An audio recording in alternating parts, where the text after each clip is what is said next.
Greetings, everybody. No, No, go. greetings, everybody. I'm thrilled to be here today hosting this live stream. Let me briefly introduce myself and UNWLA. My name is Anna Petelina, and I'm the National Education Chair at the Ukrainian National Women's League of America, the oldest and largest Ukrainian women's organization in the United States. Our mission is to promote and support educational and cultural initiatives while providing humanitarian assistance to Ukrainians worldwide. Today is a very special day. 154 years ago, Larissa Kosich, also known to us as Lesia Ukrainka, was born. As one of Ukraine's most prominent and influential poets, playwrights, and cultural figures, she enriched our language and literature through her own original works and translations. We honor her legacy today with a discussion featuring young artists bringing her mature play Cassandra to the American stage, followed by a reading of an excerpt from this dramatic poem. Let me continue by saying that in 1896, in a pamphlet written in French, Lesia Ukrainka posed a striking question. Do you know, illustrious comrades, what misery is? The misery of the country you call great. She answered herself, yes, Russia is immense. Its hunger, ignorance, theft, hypocrisy, and endless tyranny. And all of these great misfortunes are enormous, colossal, grandiose. Then she declared, do not be afraid, comrades. The prison of poets who love freedom, their homeland, and their people is not as cramped as other places of confinement. It is vast, and its glorious name is Russia. And today, Russia's policy remains one of terrorism and tyranny. And it is especially symbolic that we're holding this discussion today, just one day after the third anniversary of Russia's full-scale invasion of Ukraine and 11 years since the war began in 2014. Now, I would like to give the floor to Oleg Kotsuba, Director of Print and Digital Publications at the Harvard Ukrainian Research Institute. Dear Oleg, Huri has translated two of Lesia Ukrainka's works into English, Cassandra and The Blue Rose, with Cassandra published first. And my question has a few parts. Why did you choose to prioritize translating Cassandra? What challenges did you face in the process? And how has the Institute supported the Cassandra production we're discussing today? Well, thank you so much. First of all, thank you so much to UNWLA for organizing this reading. Thank you for the team behind the Cassandra production. This is really a truly remarkable group of people who have taken this incredible task onto themselves. And on top of everything, have also been fundraising to support this play, to make sure that it reaches the stages in the United States and across. So to everyone who's watching us, first of all, I want to thank UNWA and then encourage you to help by donating to support this production. This is a very meaningful and direct way that you can support Ukraine at this time by helping this voice be heard across the United States. We at the Ukrainian Research Institute at Harvard University have launched a series entitled the Harvard Library of Ukrainian Literature in in August 2021. And Cassandra, from the very beginning, has been one of our goals of publishing. And we are lucky that we were able to work with such an outstanding translator as Nina Murray. And let me show you the book itself that all of you perhaps already know and love. But if not, you can also get it. It's distributed wherever you buy books. So Nina Murray is, it's a kind of, in part, it's a coincidence. In part, it's, kind of division that we had. The coincidence being that Nina Murray participated in a contest organized by the Ukrainian Institute in London. And she submitted an excerpt from Cassandra in her translation, and she won that year the contest. And so that made us aware of her work on this particular play. And so following, her award, we reached out to her and asked her if she would be interested in translating the full play. And so then proceeded to negotiate, the honorarium, the date, deadlines, and everything. And luckily, she was available. She was taking a leave of absence from her full-time job, and she was able to do this. So you see, in some ways, it's a coincidence, but in other ways, it's really part of the vision. The Blue Rose is not published yet, by the way, so it's still, and the reason for that is because we're still seeking financial support to be able to publish that book. As many of you might know, we are a nonprofit organization as well, and we do not seek any profits from the books that we publish, but that also means that what we publish, we need to be able to finance through donations, through sales, and other such revenue. So, but the book is translated, as well as two other plays by Lesia Ukrainka. One is Forest Song. That's a translation that is specifically designed for staging by Virlyana Tkach and Wanda Phipps. And another very important play, it's called The Boyar's Wife, Boyarinya in Ukrainian, which was also translated by Nina Murray. And it's even more of a pertinent play for today's difficult times, as it speaks about a woman who finds herself in Moscow as part of her husband's deployment to the court. And so kind of dealing with how different Russia is from Ukraine, dealing with issues of identity, of being a woman, and kind of realizing how things stand for women in Russia. Cassandra is unique in many ways because it transposes this very or rather well-known myth of Cassandra the prophet onto the realities of this colonial relationship between Ukraine and Russia. And of course, it's also as Lesia Ukrainka, Larissa Kosach herself, it's a very feminist work. It really talks about the fate of women, especially women who are talented, who are remarkable in what they do, and how they are being ignored or mistreated even by their respective societies. So for us, it's an extremely important, interesting work that we think really projects a lot of how Ukraine and Ukrainians view the current situation, and also connects it through to the centuries of cultural and military and social oppression that Ukrainians have experienced from Russia in the last 300 years. Thank you very much. And like you said, it's really very important. And this work by Lesia Ukrainka, Cassandra, is really remarkable, and it's timely and it's relevant. And I also would like to piggyback on what you said about the fundraising initiative. I'm kindly asking everybody who's watching us today to consider supporting the Cassandra production team, and everybody will be able to find all the details in the video description. Thank you, Oleg, for sharing your insights. Lesia Ukrainka always had a firm view on Ukraine's relationship with Russia. There can never be anything common between us. And she understood very well that Russians are imperialists who would never leave Ukrainians alone. Beyond being a brilliant public intellectual, she was also a fascinating and highly educated woman. And she had a keen sense of fashion, wearing hats and handbags, and she also believed that Ukrainian culture was found not in villages and plows, but in urban intellectual circles, scholars, translations of Heine, and a European mindset. By 4, she read independently. By 6, she had mastered the piano. By 7, she was writing poetry. By 12, her works were already published in foreign media, and at 25, she wrote the Blue Rose drama about Ukraine's intellectual elite, which shocked the imperial audience.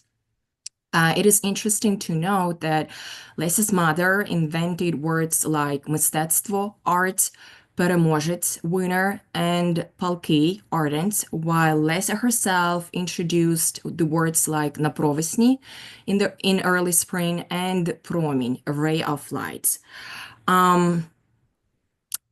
Speaking of words, let's hear more about the Cassandra production team, their vision, inspiration, and plans for bringing Cassandra to the American stage.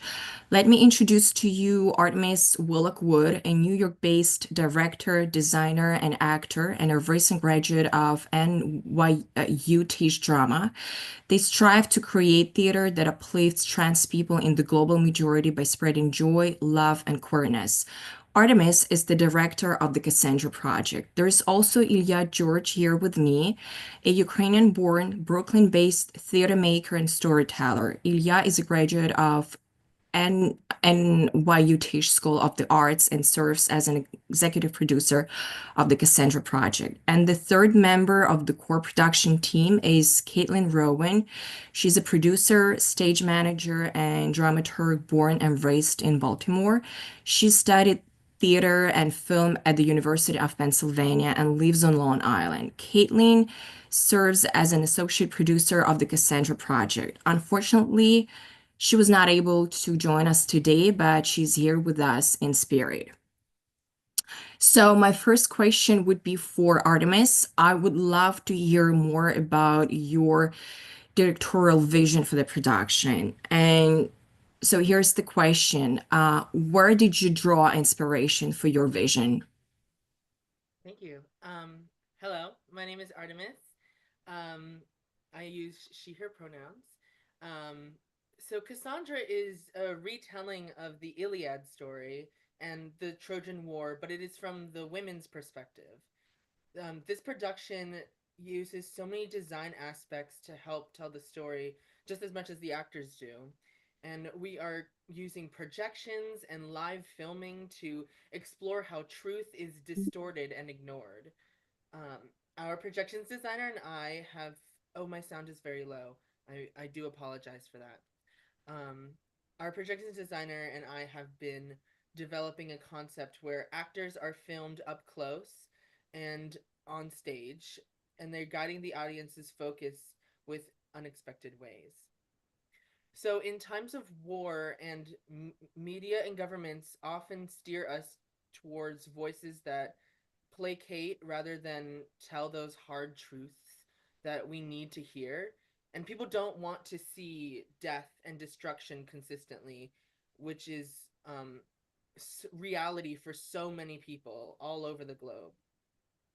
These projections, and I will actually show you um, sort of our current design right now.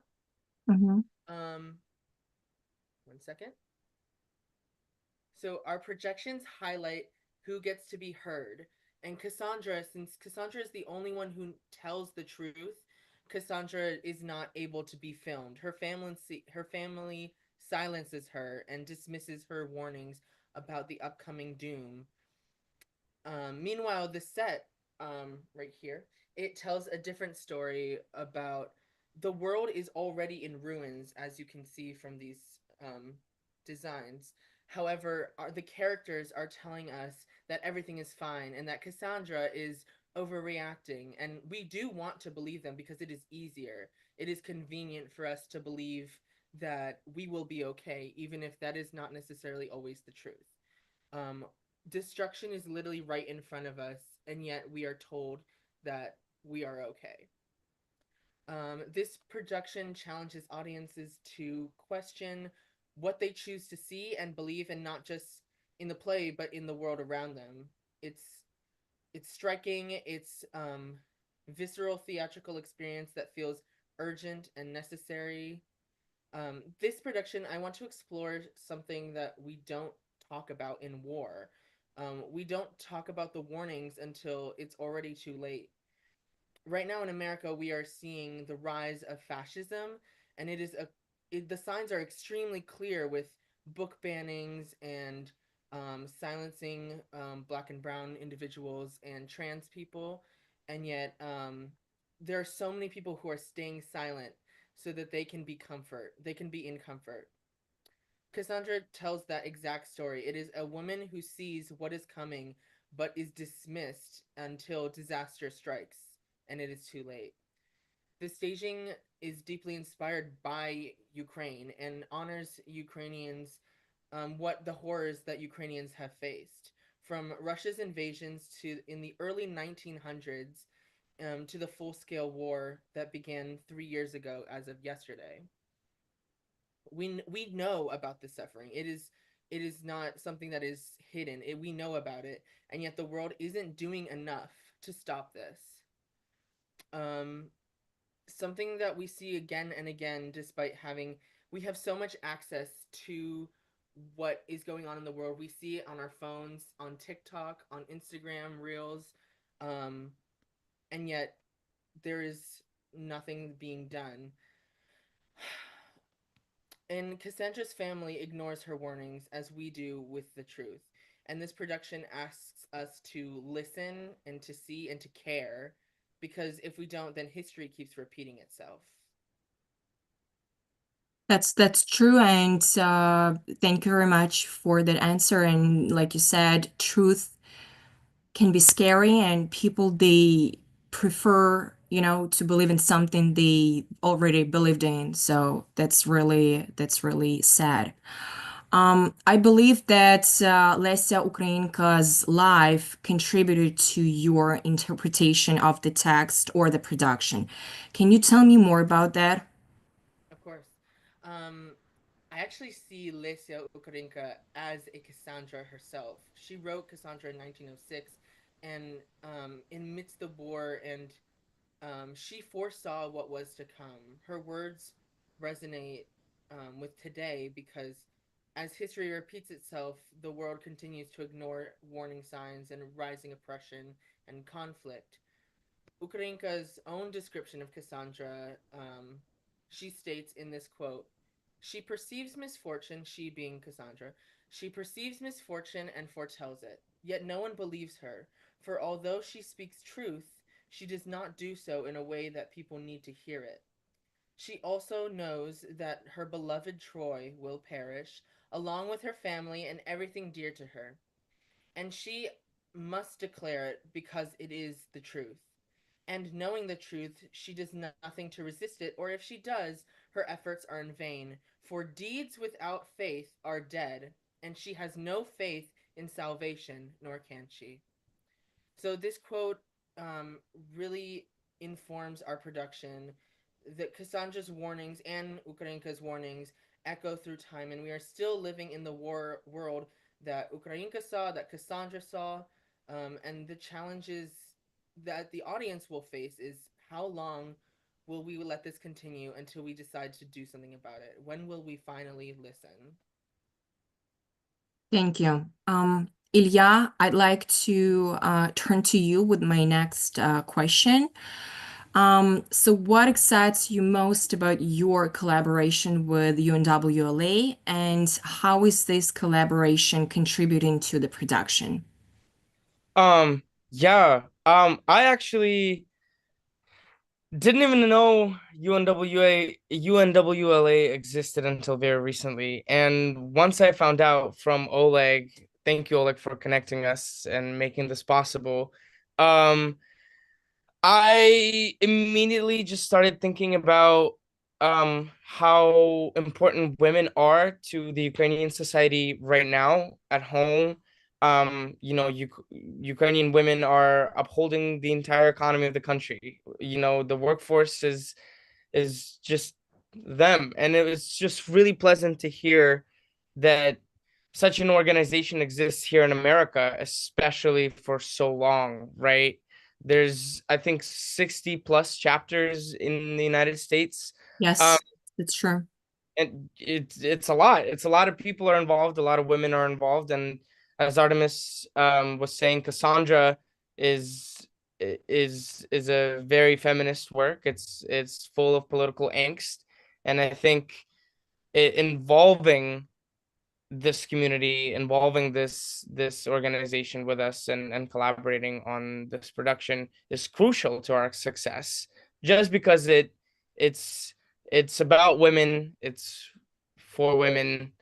It just kind of tells the truth from a very different perspective that we don't usually see.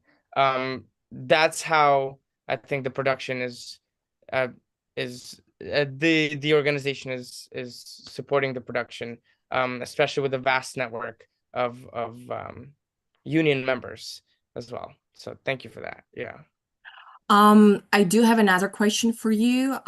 Why do you think it is important to stage Lesia's work to the American stage in 2025? Yeah. That I can talk about that topic forever. For starters, I think Ukrainian theater canon is long overdue on the Western, especially on the American stage. We see so much of content that's rooted in Russian context. You know, Uncle Vanya is being performed in the West Village right now with Andrew Scott. There was this play about the rise and fall of Putin, Patriots last year that closed early. Um, and I just think it's so important to uplift Ukrainian voices today. There's so much artistry and so much craft that has been hidden away and mislabeled and erased and literally at times burned away, um to silence us. And I think we can't. Right now is the most opportune moment to kind of create this Ukrainian theatrical revolution here in America. I think it's so important to have that here, especially because a lot of American dramaturgs also have a lot of connections to Ukraine. Stella Adler, for example, her mother, Sarah Levitsky, was born in Odessa and had to leave Ukraine due to the Russian pogroms in 1910s, and so on. You know, Lee Strasberg got to study with a lot of Ukrainian theater makers. So it's shocking to me that not everybody's having this conversation, truly, because there's so much overlap, there's so much connection um, between Ukrainian theater and American theater. And I think it, again, the play, Cassandra and Larissa's work, um, just speaks volumes today about truth and what it means to speak truth to power and how it influences us as a society, um, living through a very tumultuous wartime, Um, yeah, that's why I think it's important to have it here now and today. That's true. Thank you very much. I couldn't agree more. And like you said, that Ukrainian canon is long overdue here in the American society, and now I think it's very important, like more than ever, to amplify those voices, and this is what you and your production team is doing. Artemis, back to you. What themes from Cassandra do you want to highlight in the production? Of course, yeah.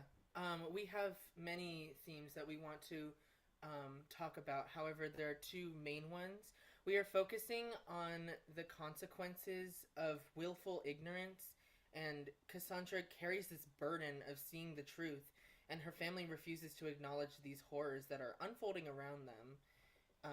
Their denial isn't just personal to her. It's a collective act of complicity, and that ultimately leads to this destruction of her home.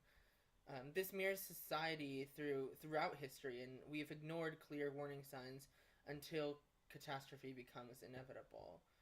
And another key theme that we are focusing on is media and propaganda.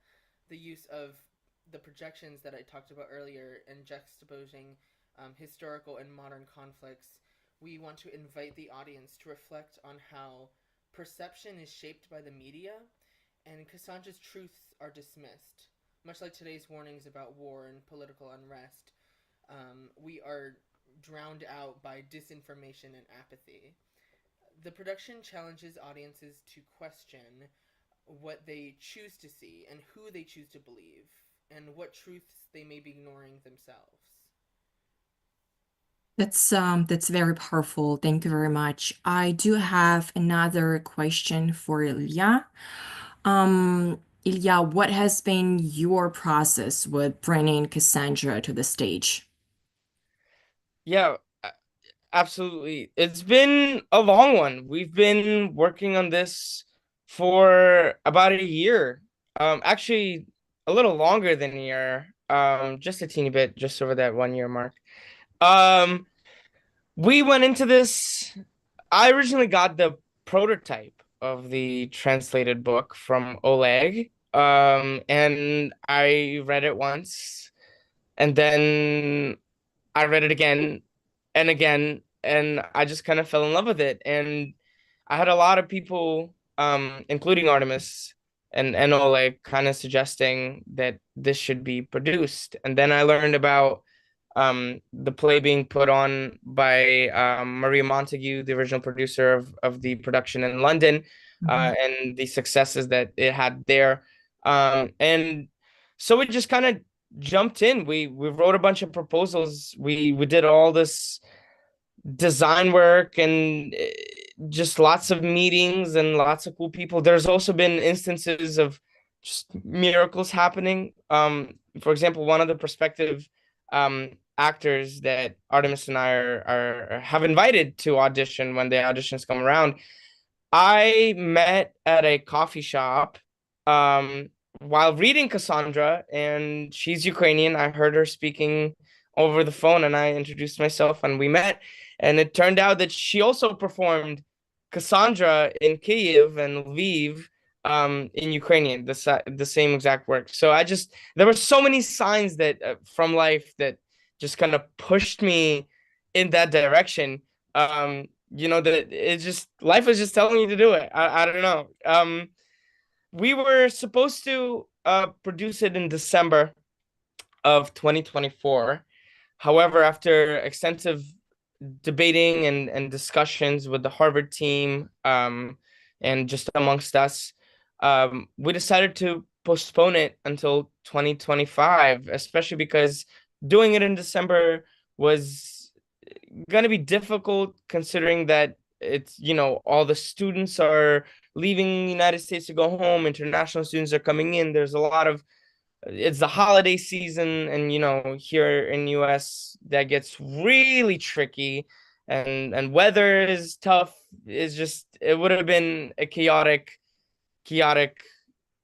production. So we put it on an artistic hiatus, an artistic pause for the holiday season, just to let us sit and kind of take a step back and take a look at it from a wider point of view, if you will, to feel it out, sleep on it. We let Cassandra, the play, the production, kind of sit.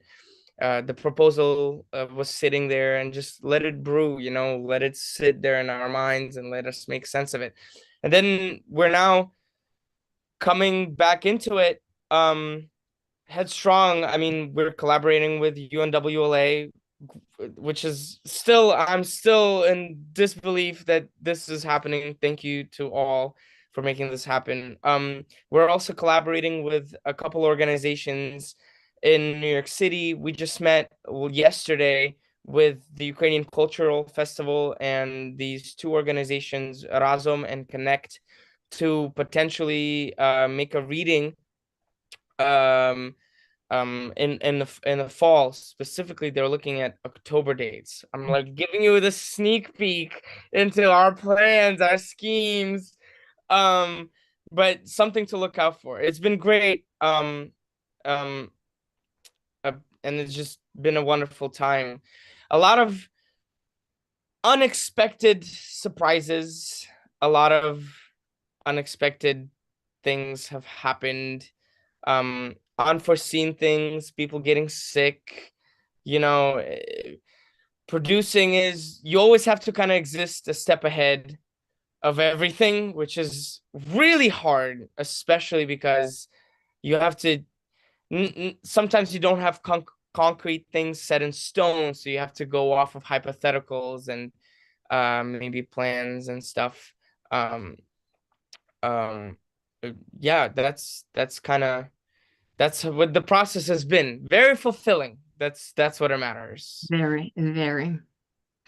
And you know what? Like you said, you mentioned some of the signs, and it just, it got me thinking that now is the time. So people, let's make it happen this year.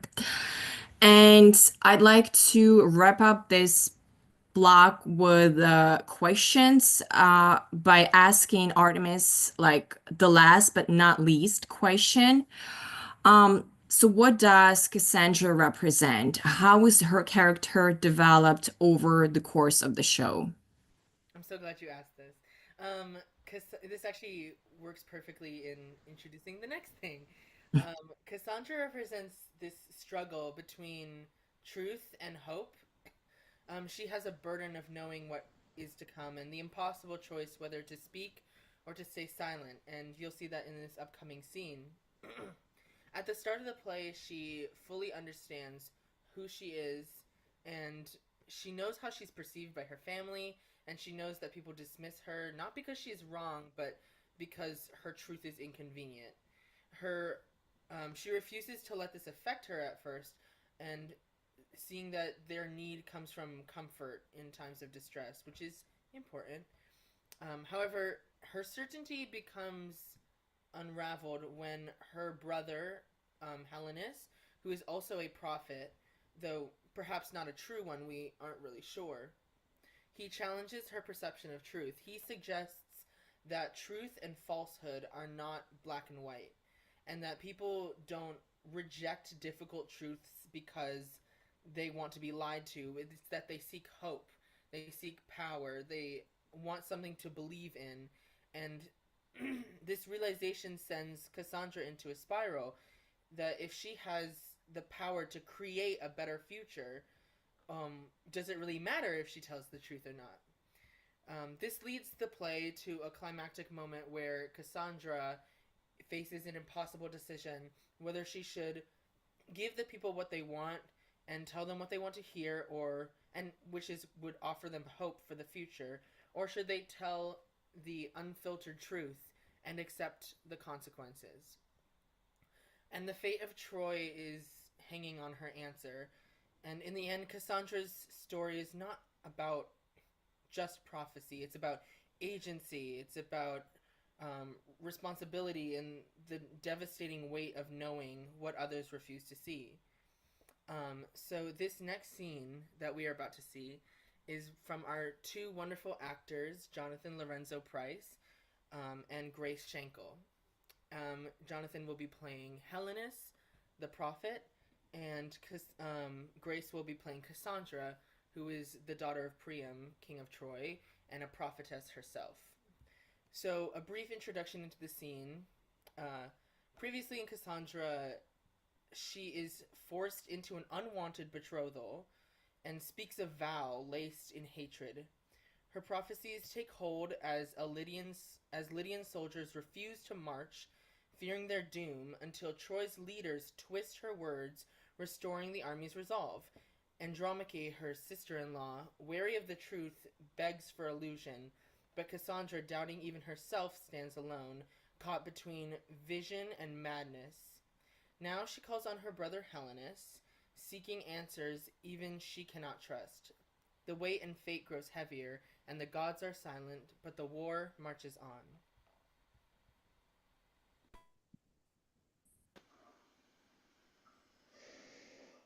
Please, brother, tell me honestly, what omens did you discern in bird flight? Now the omens. You and I are prophets both, and know well that birds and innards and the blood and smoke of burning sacrifice, all that is merely vestments and adornments to shield the naked truth from the human eye. Truth is a modest and respected lady. She would be too ashamed to go nude. But I am too a woman, which would mean that I can see the truth undressed. Sister, tell me, have you ever seen the naked truth? I have, and much too often. Are you certain that the truth you saw you did not jinx with your notorious eyes? You, Helenus, have touched a bleeding wound. But I'll be brave, I'll take it, I'll endure. I genuinely wish to hear your advice. You are the wisest of all our brothers. Your mind is limber like a flame. Or like a garter snake? It's Phrygian thinking. We Trojans have well learned over the time of siege to twist and coil like those simple snakes. What else to do? If you had seen Deiphobus contort himself before the Lydian king, you would have said, "Oh, look, another brother has grown limber as a spineless snake." Don't mention such debasement. It's disgusting. Be honest, brother.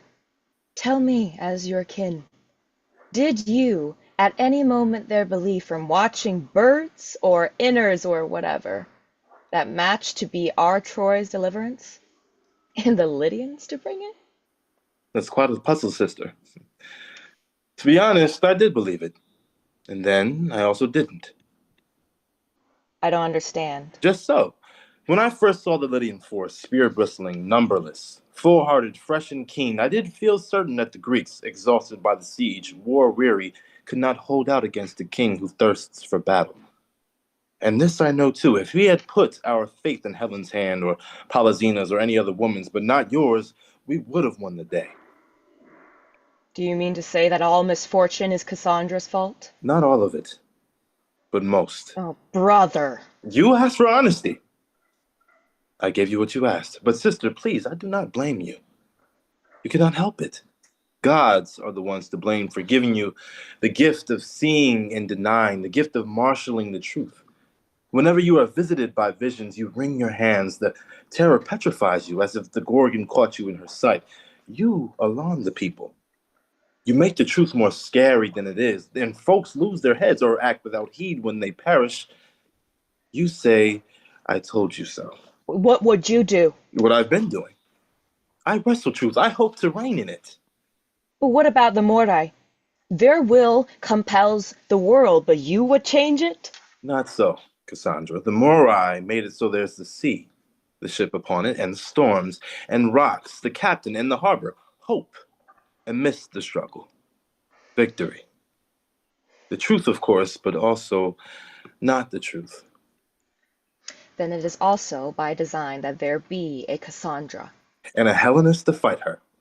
The truth is, this is the truth I see. I am here to free Troy from the sandbank where it's mirrored. Thanks to Cassandra's truth.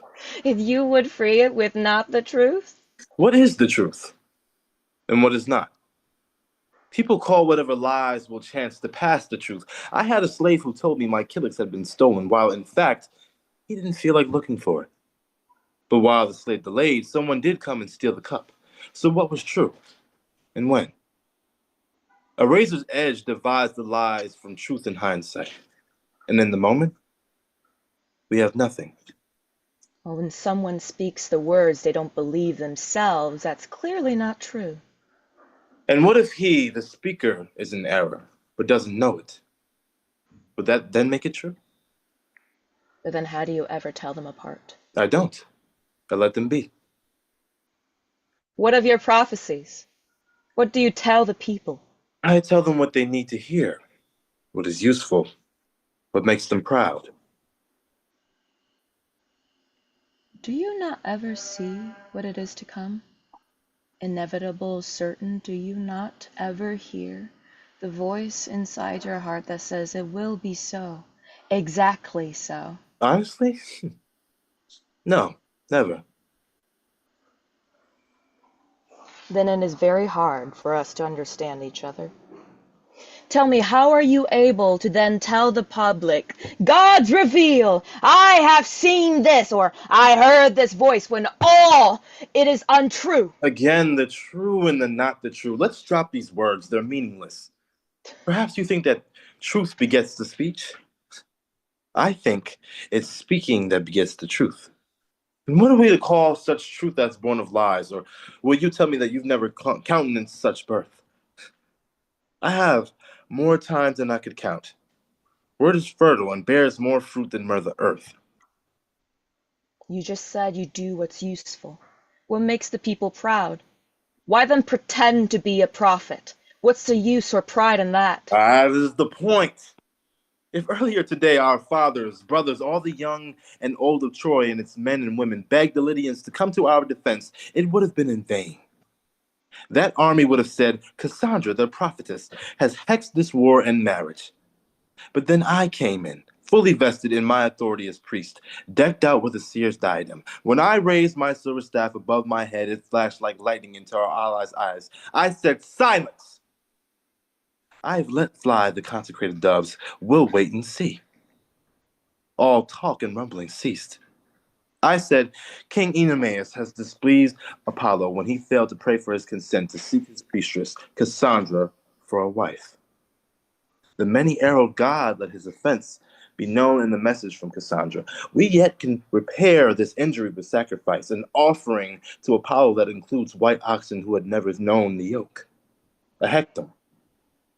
I vow to do so." King Oenomaus cried, and I then said, "I see the doves. They have come back in tender fledglings.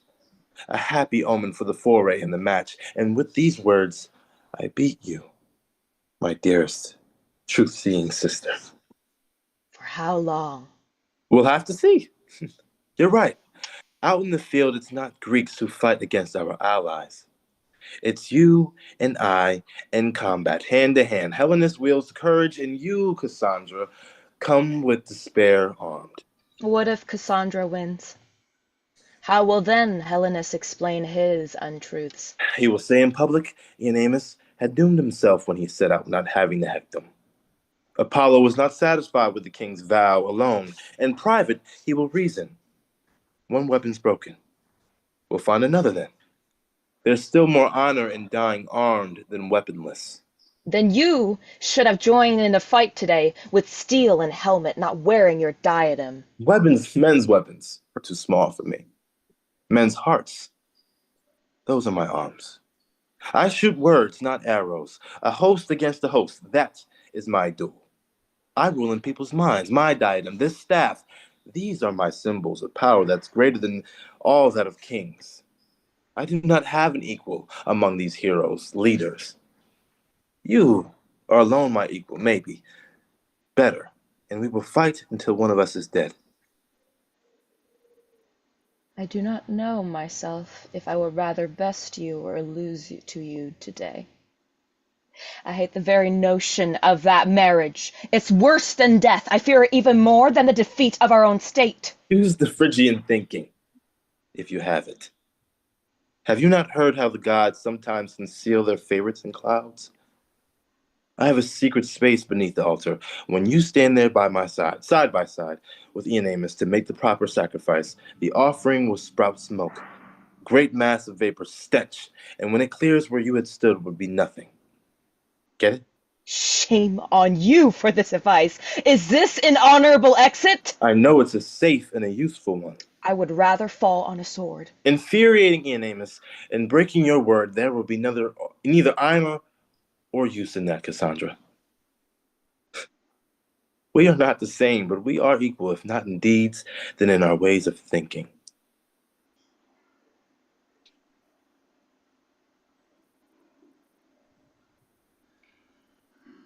Thank you very much.